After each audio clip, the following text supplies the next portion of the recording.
ओम नमः शिवाय। दोस्तों, स्वागत है आपका अपने चैनल मदर अर्थ योगिक यात्रा पे। आज हम लोग कश्मीरी शैव दर्शन के बारे में समझते हैं। मेरे पास एक पुस्तक है जो कश्मीरी शैव दर्शन तो नहीं है, पर पीडीएफ द्वारा निकाली गई स्पाइरल करके, चूँकि जब मेरी आध्यात्मिक यात्रा चल रही थी तो जो जिस चीज़ का अनुभव मैंने किया, जिस चीज का अनुभव मेरी आत्मा ने करवाया, जिस चीज की अनुभूति मेरे अंदर की आत्मा ने स्वयं की, उस चीज की अनुभूति के बारे में इस कश्मीरी शैव दर्शन बुक जो है उसमें बहुत विस्तार से लेखक ने किया है।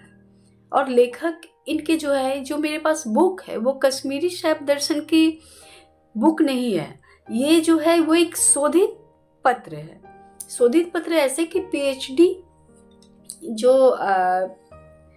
पीएचडी में जो शोध होते हैं वो शोधित प्रपत्र है ये।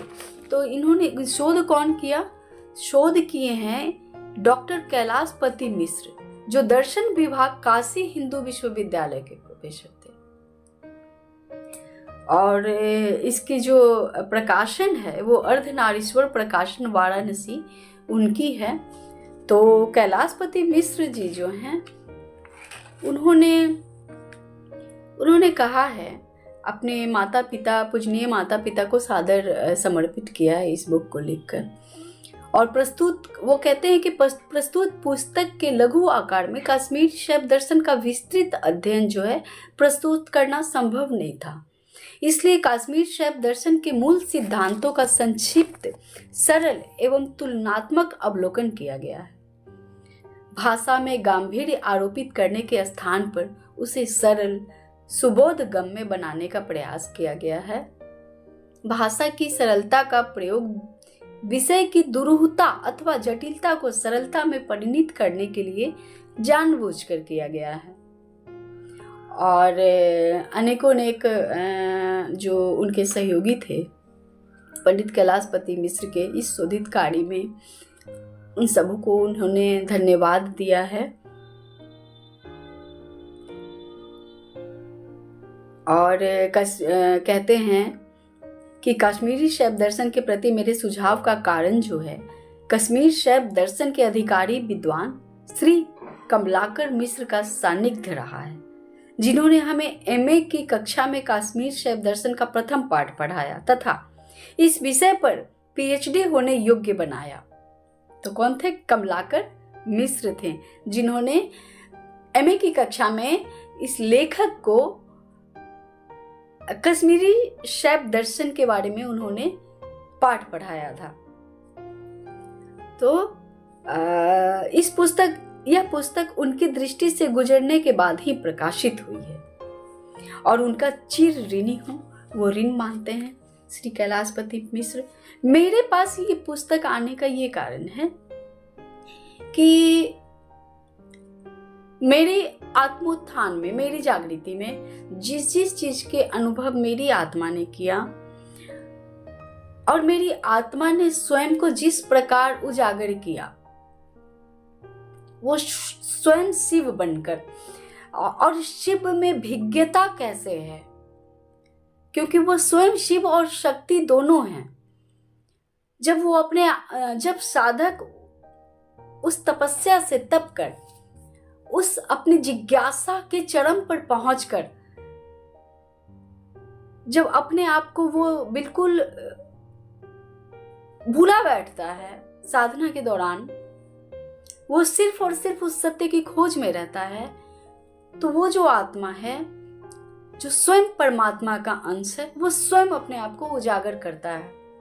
तो उस उजागर होने के अंतर्गत जितनी भी भिज्ञता इस आत्मा ने महसूस की अपने उजागर होने के क्रम में, जिस चीज का अनुभव इस आत्मा ने किया, जिस चीज जिस जिस चीज की जो संवेदना होती है, तरंग होती है,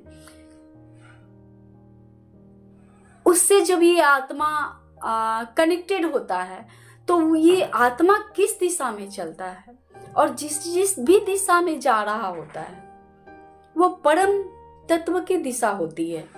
तो अपने स्वयं को रिवील करना ये मात्र शिव करते हैं, शिव ने किया, इसलिए शिव मेरे हृदय के अंदर हैं बहुत। और सिर्फ शिव अपने आप को किस तरह, जैसे आत्मा स्वयं को अपने आप को प्रकट करती है, शिव स्वयं को आत्मा में रहकर प्रकट करते हैं। तो ये मेरे हृदय के बहुत नजदीक है। बाकी ये सारी में ये जितनी भी शोध पत्र में जो ये पंडित कैलाशपति मिश्र जी ने जितनी भी चीजें इन्होंने जिस चीज पे शोध किया है, प्रतिविज्ञा हृदय पे या शिव आगम पे, तो ये जितनी भी चीज शोध के दौरान लिखी गई है वो उस एक एक शब्द के तरंग को, उस एक एक शब्द की ऊर्जा को मेरी जो सोल है वो रेजोनेट करती है। इसलिए ये मेरे बहुत नजदीक है और इसलिए मैंने इसे खोज निकाला है और इसके PDF बनवाए हैं, जो मैंने आप लोगों को वीडियो में बतलाया था कि कश्मीरी शैव दर्शन पे हम लोग अब इसको जानेंगे थोड़े से। तो जितने भी शिव भक्त हैं और जो जानना चाहते हैं स्वयं को, शिव भक्त भी जानना चाहते हैं और आत्म तत्व ज्ञानी भी जानना चाहते हैं कि आखिर ये तत्व, शिव तत्व है क्या, शिव और शक्ति है क्या। तो इन्होंने बहुत खूबसूरती के साथ जो इनके जो मेन जो इस प्रतिविज्ञा हृदय के मेन जो लेखक हैं वो पंडित कैलाशपति मिश्र, ये इस पे शोध कार्य किए हैं इन्होंने।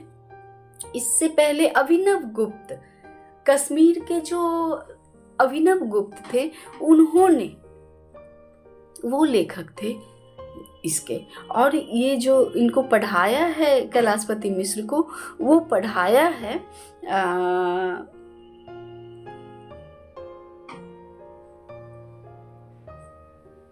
कमलाकर मिश्र, जो शैव दर्शन के जो अधिकारी हैं, जो पढ़ा सकते थे, जो समझा सकते थे, वो विद्वान जो थे वो कमलाकर मिश्र थे।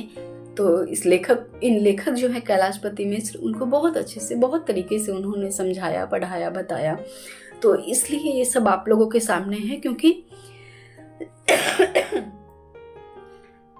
कहीं ना कहीं पूरी तरह से जब आत्मा अपने आप को रिवील करती है उस शक्ति के साथ, जो शिव के साथ शक्ति है, उस अपने स्वयं को जानने की क्रिया शक्ति जो होती है, वही क्रिया ही वो शक्ति है। तो उसके साथ जो रिवील करती है, तो कहीं ना कहीं प्रत्येक जो आध्यात्म प्रेमी हैं, जो आध्यात्मिक पाथ पे चल रहे हैं, या जिन्होंने स्वयं को जाना है, या जो स्वयं को जानना चाहते हैं, तो जितनी भी उन लोगों के साथ अनुभूतियाँ आती हैं, उन अनुभूति को एक बहुत अच्छे एक्सप्रेशन के वे में ये बुक आप लोगों की मदद करेगी, हेल्प करेगी। इसलिए चलते हैं कि आखिर लेखक क्या कहते हैं इस विषय पे। तो इसका जो प्राकथन है,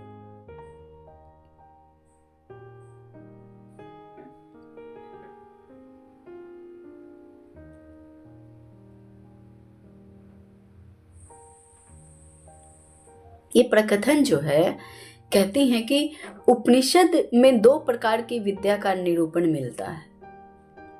जो वेद हैं, जो उपनिषद हैं, उनमें 2 प्रकार की विद्याओं का निरूपण मिलता है। पहली है अपरा विद्या और दूसरी है परा विद्या। तो अपरा विद्या के अंतर्गत संसार के सभी ज्ञान विज्ञान आ जाते हैं। जितने भी संसार के ज्ञान विज्ञान हैं वो सब अपरा विद्या के अंतर्गत आ जाते हैं। जो आप इस संसार में रहकर जिस चीज़ों को समझते हैं, समझना चाहते हैं या जानना चाहते हैं, ये सभी अपरा विद्या के अंतर्गत आ जाते हैं। किंतु इस अपरा से मात्र प्रेयस की सिद्धि होती है।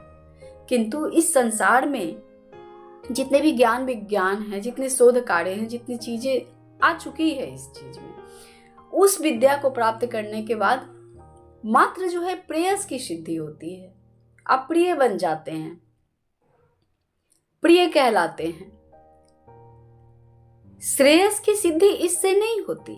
मतलब श्री का ये जो यश है, जो श्री विद्या है, श्री विद्या मतलब ज्ञान, तो जो श्री विद्या है वो श्रेयस की सिद्धि जो होती है वो परा विद्या से होती है। यह परा विद्या ही वेदांत है। ये जो परा विद्या है ना, वही वेदांत है, जो वेद का जो सार है, जो निचोड़ है, जो ज्ञान है, वो परा विद्या ही है। तो यह ब्रह्म विद्या कहलाती है। अध्यात्म विद्या है, यह आत्म विद्या है। अपरा विद्या के अंतर्गत आने वाले समस्त शास्त्र, ज्ञान, विज्ञान अविद्या जन्य है। मात्र परा विद्या ही विद्या है। अब यहाँ कहते हैं कि अपरा विद्या जो है, जितने भी शास्त्र हैं, ज्ञान है, विज्ञान है, जो जननी है, जो जानते हैं, वो सब अविद्याजन है। मतलब ये क्षय हो जाने वाली है। ये विद्या है, आप जब तक रहे तब तक इसका यूज किया, इससे कुछ बनाया, दूसरे लोग इसका यूज कर पाए, उसके बाद ये अविद्याजन है। लेकिन कहते हैं कि मात्र परा विद्या ही विद्या है। जो विद्या परे है, इस अपरा विद्या से भी परे की जो विद्या है वो परा विद्या है। मात्र परा विद्या ही विद्या है, से सब कुछ अविद्या है। और जितनी भी विद्याएं इस धरती पे हैं, जितनी भी विद्याएं, वो सब कुछ अविद्या हैं। और जो परा विद्या है, मात्र परा विद्या ही विद्या कहते हैं। ब्रह्म विद्या के लिए कुछ भी ज्ञातव्य शेष नहीं रहता। अर्थात जो ब्रह्म को जानते हैं उनके लिए कुछ भी जानना शेष नहीं रहता। माफी चाहती हूँ दोस्तों, पिछले 10-15 दिनों से मैं काफ़ी बीमार चल रही थी, जिसके कारण मैं चाहकर भी इस बुक के लिए उपस्थित नहीं हो पाई थी, जिन्हें मैंने पिछले ही एपिसोड में और अपने कम्युनिटी सेक्शन में जिन्हें मैंने बतलाया था कि अब मैं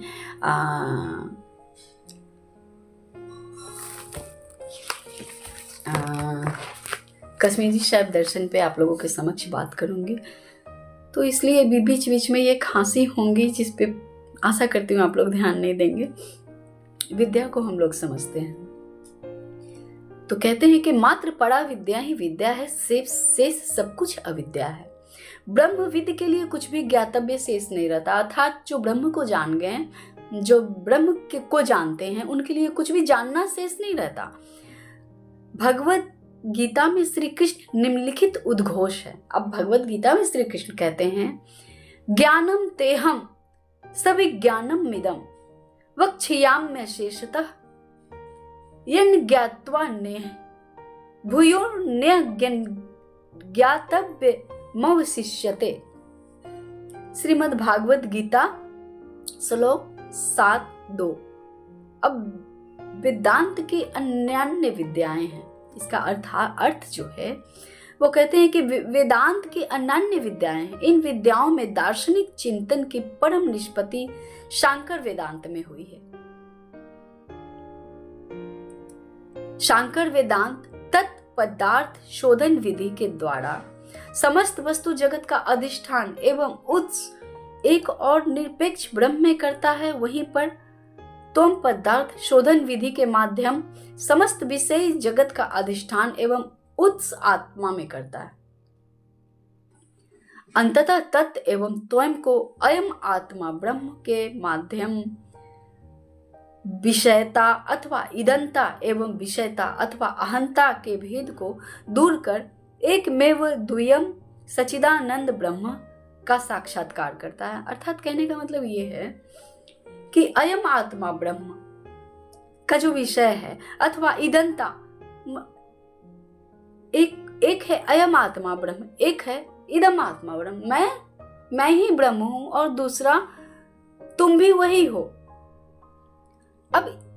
अब इस मैं और तुम, अहंता एवं इदंता के भेद को दूर करके एकमेव द्वयम, अब एक में ही, एक ही हम दो हैं, सच्चिदानंद ब्रह्म का साक्षात्कार करता है। जैसे एक वो एक ही है, लेकिन एक में दोनों समाहित है। वो दो है, शिव और शक्ति, लेकिन दोनों एक ही है। तो एक में वाद्यम सच्चिदानंद ब्रह्म का साक्षात्कार करता है, जो इस प्रकार मानवीय चेतना का जैसा सशक्त एवं जीवंत रूप शांकर वेदांत में उभरता है, वो अत्यंत दुर्लभ है। अब इस प्रकार का जो है एक ही ब्रह्म एक ही है, लेकिन वो भी दो है, और वो जो दो है, शिव और शक्ति, वो दोनों एक ही है। तो सच्चिदानंद का जो साक्षात्कार करता है, इस प्रकार मानवीय चेतना का जैसा सशक्त एवं जीवंत रूप शांकर वेदांत में उभरता है, वो अत्यंत दुर्लभ है। अब ये शांकर वेदांत जो है वही बतला सकती हैं, और वो जो शब्द जो वेदांत में जो आते हैं, या अब इस बुक में भी जो शब्द हैं, वो शब्द जब तक आपकी आत्मा चाहती नहीं है, या जो ब्रह्म को जानते हैं, मतलब जिनको जानना कुछ भी शेष नहीं रहता, वो अपने शब्द, इस शब्द के तरंग को पकड़कर आपके समक्ष जो है वो उस मूल ज्ञान को प्रस्तुत कर सकते हैं, बतला सकते हैं।